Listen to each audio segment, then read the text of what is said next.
Hello everybody, it's me again, Rigel. I am back and as promised, I am delivering you more Korea content, especially now that South Korea is loosening their travel restrictions even more, which, hello? Let's have a whole moment of applause for this. That is such a great thing. I am so happy that more people are able to go back to Korea or go to the or sorry, go to South Korea for the first time. Anyways, on the list of things that I am planning to film for you guys, let us start off first with some things that I found shocking about South Korea while I was living there. So the first thing that shocked me while I was living in South Korea, and this is probably the most shocking thing to keep things spicy for us. Let's just go straight in. You might view it as a negative. I don't know. I'm kind of like neutral about it. To each his own kind of thing.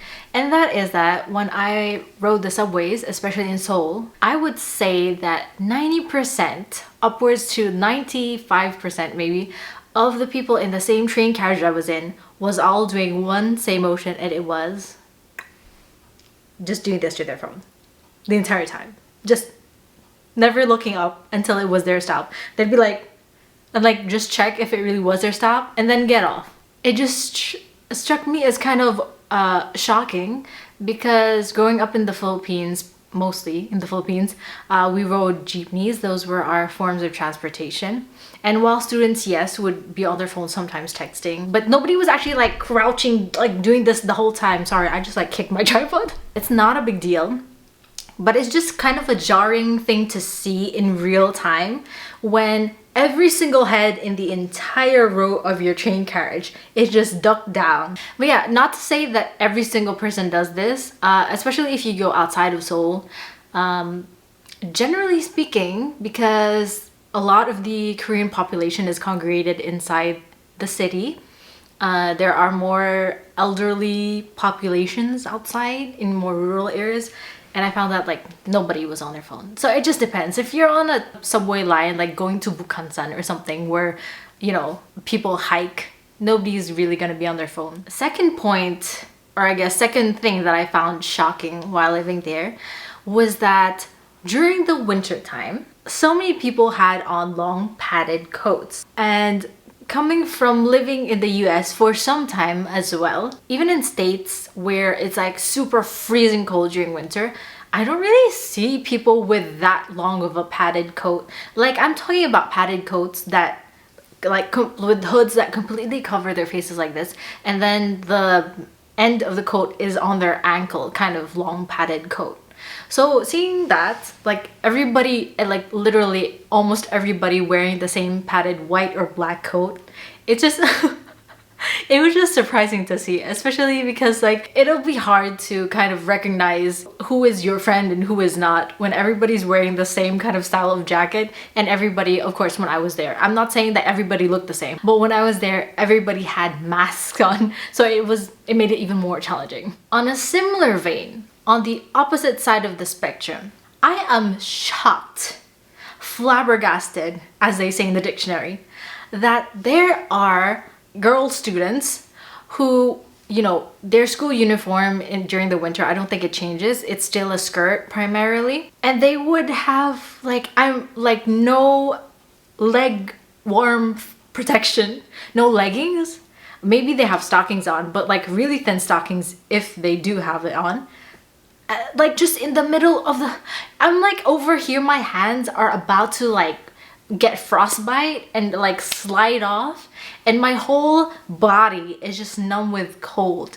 So is like all of my other friends, right? Like I don't know if I should be admiring them for having the strength, it takes physical strength not to cave into the cold, or if I should be concerned. I think I am more concerned because I believe that wouldn't really be that healthy for your body in general if you're just forcing yourself to freeze there. Please. I hope in the future they would wear something to protect their legs. Every other season when it's not cold, sure, go. Just wear your school skirts. But in other cases, like in the dead of winter, I hope they take care of their legs more. And then the last 2 points are also kind of connected with one another, and this is especially a good thing for the international community and any tourists that are coming into South Korea, especially soon. The first one is that I didn't expect there to be so many people who knew English. at least basic English. Like, I remember my first day in Korea, I went to an Olivion to buy myself some skincare. And because it was my first day, I was just out of quarantine from KU.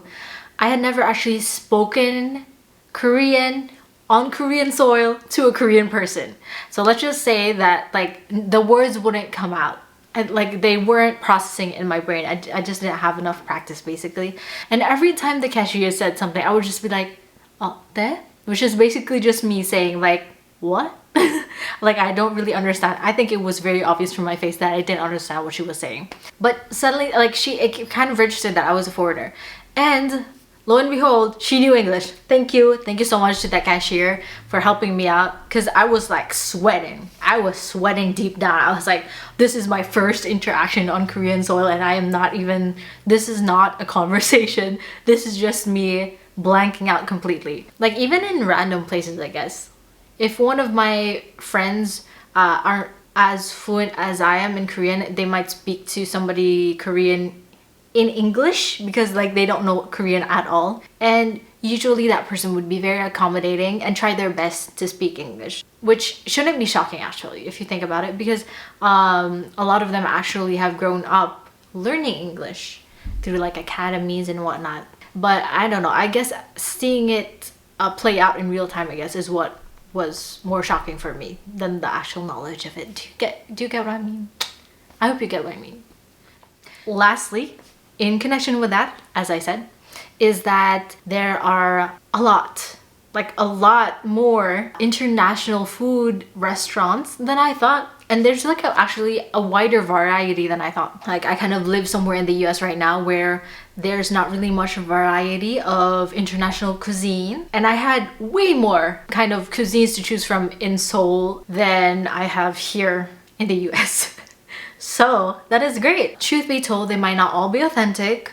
Of course, we can't expect them all to be authentic, especially if there's a lot of them. Most notably, I think the most common international food there is Italian food. There's a lot of pasta places, some of which are Koreanized or like straight up Korean pasta kind of places. There's also Japanese pasta. If you've seen my video where like after we went to see the arirang dance, we ate at a Japanese pasta place and I ate pasta with chopsticks.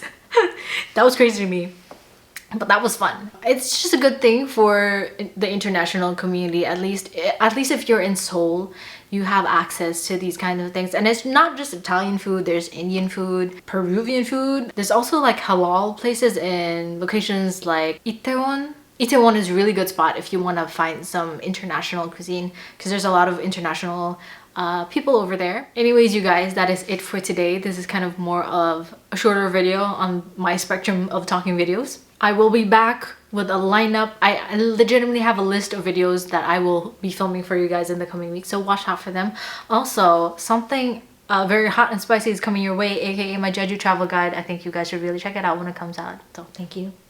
And yeah, I'll see you guys soon. Like, comment, subscribe to follow me and have more Korea content or just content about me your way. Bye!